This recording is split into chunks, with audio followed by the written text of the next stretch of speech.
Stay with Souvik চ্যানেলে সবাইকে স্বাগত জানিয়ে আমি আমার আজকের রান্না এখান থেকে শুরু করছি। মশলা ছাড়া রান্নার পর্বে আজকে আমাদের প্রথম রান্না মশলা ছাড়া বাটা মাছের ঝোল। বাটা মাছের ঝোল রান্না করার জন্য আমি এখানে নিয়ে নিয়েছি বাটা মাছ। বাটা মাছটাকে ভালো করে পরিষ্কার করে ধুয়ে নুন হলুদ মাখিয়ে রেখেছি। আর এর জন্য আমি নিয়ে নিয়েছি আলু, কয়েকটা কাঁচা লঙ্কা আর কুচানো টমেটো। কড়াইতে তেল গরম হয়ে গেছে, এবার আমি একে একে এর মধ্যে বাটা মাছগুলোকে দিয়ে এপিট করে ভালো করে কাটিয়ে নেব।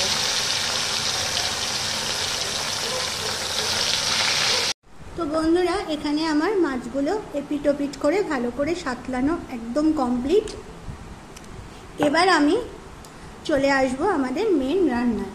এর জন্য আমি এখানে নিয়ে নিয়েছি আলু, তোমাদেরকে আগেই দেখিয়েছি।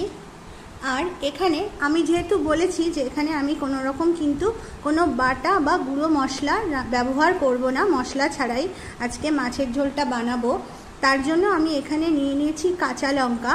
আর যে টমেটোটা তোমরা দেখেছিলে আমি কুচিয়ে রেখেছিলাম, দুটো একসাথে বেটে এর একটা পেস্ট আমি বানিয়ে নিয়েছি। এখানে আর কিন্তু কোনো রকম গুঁড়ো বা বাটা মশলার ব্যবহার আমি করিনি। এবার আমি এর মধ্যে দিয়ে দেব সামান্য পরিমাণে হলুদ গুঁড়ো।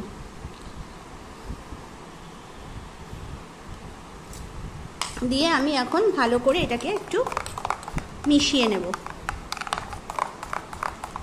এখানে আমি এখন কড়াইয়ের মধ্যে তেলে দিয়ে দিচ্ছি কালো জিরা ফোড়নের জন্য। এখন আমি এর মধ্যে দিয়ে দিচ্ছি আলুগুলো। এরপর আমি এটাকে নুন দিয়ে ঢাকা দিয়ে রেখে দেবো আর আলুটাকে ভালো করে নরম হতে দেবো।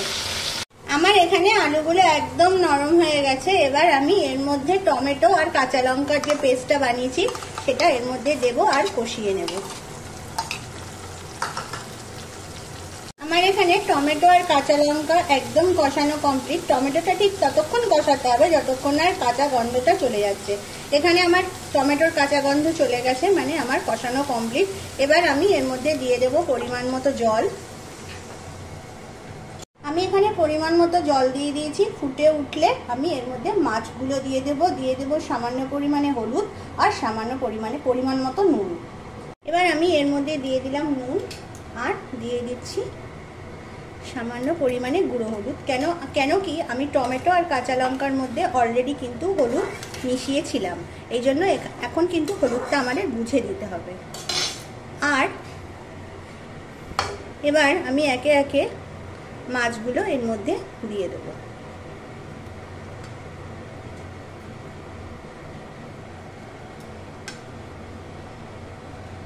এখানে দিয়ে দিচ্ছি 4টে চেরা কাঁচা লঙ্কা আর দিয়ে দিচ্ছি ধনেপাতা কুচানো আমি এর মধ্যে দিয়ে দিলাম। ব্যাস, এবার ফুটে উঠলে রেডি আমাদের মশলা ছাড়া বাটা মাছের ঝোল। এখানে আমাদের মশলা ছাড়া বাটা মাছের ঝোল একদম রেডি গরম ভাতের সাথে সার্ভ করার জন্য। এই রান্নাটা কিন্তু যেমন স্বাস্থ্যকর তেমনই পেটের জন্য ভীষণই ভালো। তো তোমরা অবশ্যই এই রান্নাটা বাড়িতে একবার করে দেখো, খেতে আশা করছি ভীষণই তোমাদের ভালো লাগবে। আজ এই পর্যন্তই, আসবো আরও একটা নতুন রেসিপি ভিডিও নিয়ে। আর তোমাদের এই রান্নাটা কেমন লাগলো অবশ্যই কিন্তু আমাকে কমেন্ট করতে একদমই ভুলো না।